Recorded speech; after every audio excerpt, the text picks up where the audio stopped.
I just watched Mighty Morphin Power Rangers Once and Always on Netflix.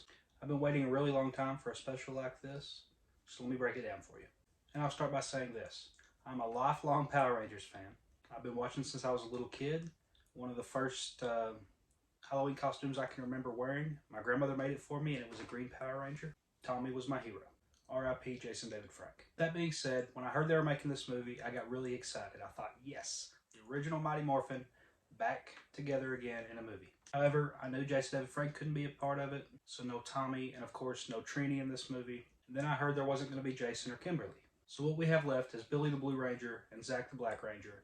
And then they brought back some other Rangers, like Rocky, to take the place of the Rangers that are not here. And I'll say, even with the missing Rangers in this movie, it was still really cool to see this.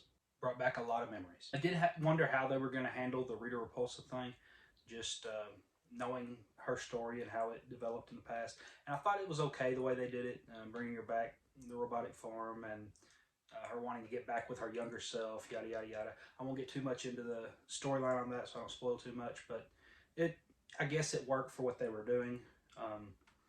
Do I wish they had went a different route? Maybe, but I mean, for the nostalgia berries part of it, yeah, I guess it works. Now, I have a wife that didn't grow up with these, and glancing at her during this movie, I could see a few eye rolls. But for me, I understood what they were going for. It was the same silly, cheesy Power Rangers that I knew growing up with, that I grew accustomed to. So that stuff didn't bother me too much.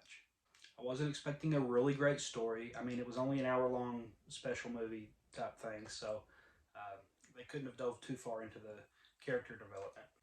But I will say I did like how they developed Trini's daughter. Again, I won't spoil too much. That was in the trailers.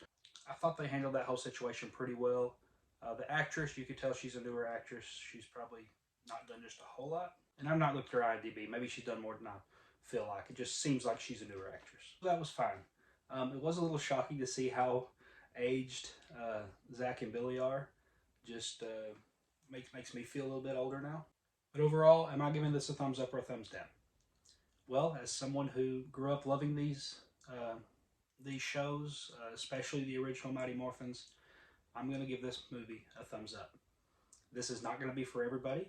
If you are not a big fan of the original Rangers, you're probably not going to like this that much. But what this felt like was an extended original Power Rangers episode, just in modern times. I will say there was a little bit of a hole not having Bulk and Skull there, but that's just me. Those were some of my favorite parts back in the day. But that's it for this review. Again, I give it a thumbs up, but I also, with a grain of salt, saying this is not going to be for everybody. If you're not already a Mighty Morphin Power Rangers fan, you're probably going to look at this with a completely different light from what I'm looking at. My question to you, did you get a chance to watch this movie? If you did, let me know your thoughts in the comments. I'd love to hear how your thoughts differed from mine. Don't forget to like and subscribe. We'll get more content coming to you real soon, and we'll see you next time on Movie Time Minute.